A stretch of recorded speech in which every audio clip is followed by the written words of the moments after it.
ঘটনাটি নেপালের বিরাটনগর প্রদেশের। সেখানকার এক লোক আরেকজনের কাছ থেকে একটি গরু কিনে আনলেন। সদ্য কেনা গরুটিকে তিনি বাড়ির উঠানে বেঁধে রাখলেন। রাত নামলে সবাই যখন ঘুমিয়ে পড়েছে, এরপর শুরু হয় অবাক করা কিছু ব্যাপার। সেদিনের পর থেকে প্রতিদিন রাত যত গভীর হতে থাকে, অন্ধকার যত বাড়তে থাকে, সেই সাথে বাড়তে থাকে অনেকগুলো কুকুরের সমস্বরে ঘেউ ঘেউ শব্দ। অথচ এই এলাকায় এরকমটা আগে কখনোই ঘটেনি। তাই গরুর মালিক লোকটি এবং তার পরিবারের সকলে ধারণা করলেন আজকাল হয়তো চোরের আনাগোনা আগের চেয়ে অনেকটাই বেড়ে গেছে, যে কারণে রাত বিরেতে এত কুকুরের ডাকাডাকি। তা না হলে এমনটা ঘটবে কেন? বাড়ির নিরাপত্তা বলতে একটা ব্যাপার আছে। তাই এই কথা চিন্তা করে পরিবারের সব সদস্য মিলে আলোচনা করে একটা সিদ্ধান্ত নিল, বাড়ির চতুর্দিকে সিসি ক্যামেরা লাগানো হবে। সিদ্ধান্ত অনুযায়ী বাড়ির মালিক সিসি ক্যামেরা কিনে আনতে শহরে চলে গেলেন। এরপর বাড়ির চতুর্দিকে ক্যামেরাগুলো লাগিয়ে সব ব্যবস্থা করে সেগুলো চালু করে দিলেন। কিন্তু বাড়ির কেউ কোনোদিন স্বপ্নেও কল্পনা করতে পারেনি যে সিসিটিভিতে তাদের জন্য কি অপেক্ষা করছে। পরদিন সবাই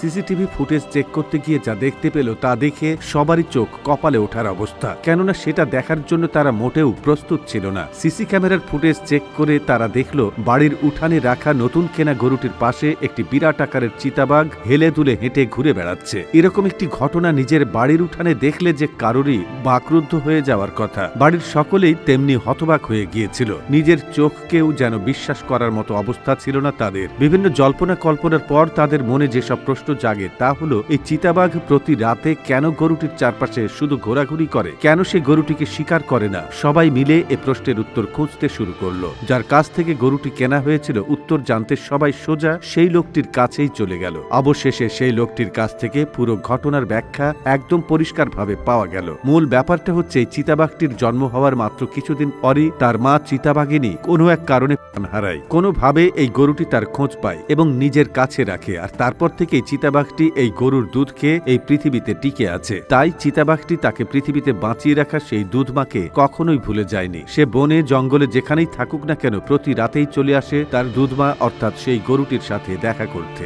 সে এসে তার মা অর্থাৎ গরুটির গা ঘেঁষে বসে থাকে, তার পাশে ঘোরাঘুরি করে। আর গরুটিও তাকে মায়ের মতো পরম স্নেহে আর ভালোবাসায় আগলে রাখে। অবুঝ প্রাণী এরা, তবুও তারা কৃতজ্ঞতা প্রকাশ করে। এই কৃতজ্ঞতা প্রকাশ করার পেছনে তাদের কোনো স্বার্থ নেই। অথচ অন্যদিকে সৃষ্টির সেরা জীব মানুষ তার স্বার্থের কাছে নিজের মাকে পর্যন্ত ত্যাগ করতে দ্বিধা করে না। তাই এসব অবুঝ প্রাণীর কাছ থেকে আমাদেরও শেখার অনেক কিছুই বাকি। দর্শক, ভিডিওটি বেশি বেশি শেয়ার করে দিন। পেজের নতুন দর্শক হলে ফলো করে সাথেই থাকুন। ধন্যবাদ।